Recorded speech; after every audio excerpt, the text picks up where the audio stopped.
আজকে আপনি আমি এই হালতে আসলাম কেন? ফরিদপুরে মারে, আদালতে কি কয় না কয়, একটা মুসলিম ধরে ধরে জবাই করে, এত কিছু হয়। কোথায়?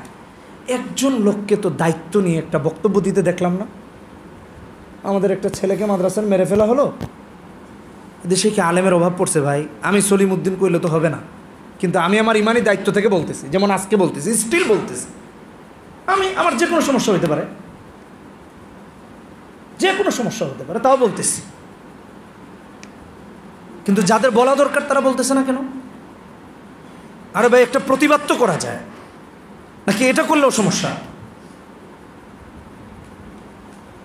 ভাই মাঝে মাঝে একা একা কাঁদি যে আসলে আমরা কোন সময় পার করতেছি, আমাদের আসলে কি করা উচিত।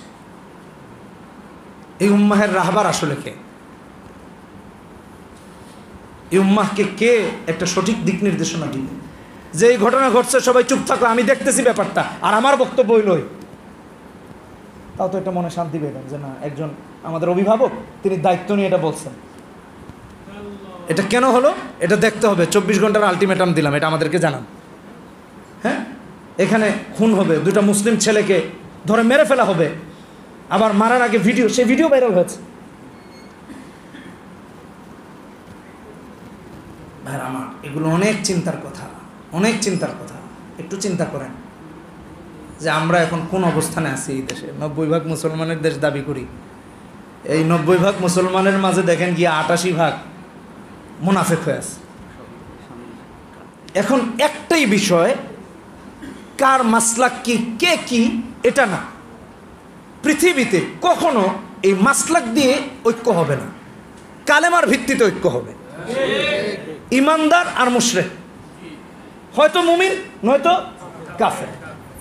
লা ইলাহা ইল্লাল্লাহু মুহাম্মাদুর রাসূলুল্লাহ যারা মানে, বাস কেউ বয়া থাকবে, কেউ শুয়া থাকবে, কেউ দাঁড়ায়া থাকবে, এটা তার বিষয়। কিন্তু যে কালেমা পড়েছে, ব্যাস কালেমা মানারা এক যদি হতে পারে, ইনশাআল্লাহ আমাদেরকে এই জায়গা থেকে ঘুরে দাঁড়ানো সম্ভব, নয়তোবা কখনো ঘুরে দাঁড়ানো সম্ভব হবে না। ছোট মানুষ, অযোগ্য মানুষ, একটা কথা বললাম, এটা একটু মাথায় রেখে আমরা কোন পথে এগোচ্ছি একটু চিন্তা করে দেখেন। ঢাকা বিশ্ববিদ্যালয়ে এত কিছু হয়, পুজো হয়, প্রত্যেকটা ক্যাম্পাসে এটা হয় সেটা হয়, ছাত্রাবাসে পূজা হয়। আমার বাসার কাছে তো, আমার চেয়ে ভালো আপনারা দেখেন না, আমার চেয়ে ভালো আপনারা কখনো দেখেন না, আর দেখেনও নাই। আমার ইচ্ছা না হলেও ওদিকে যাওয়া লাগে, 2-3টে পূজা মণ্ডপ পার হয়ে যাওয়া লাগে। বুঝেন নাই কথা? আর ভাই ইস্তেসকার নামাজ পড়তে পারি না আমরা, বাস এইটুকু অবস্থা খালি তুলে ধরলাম।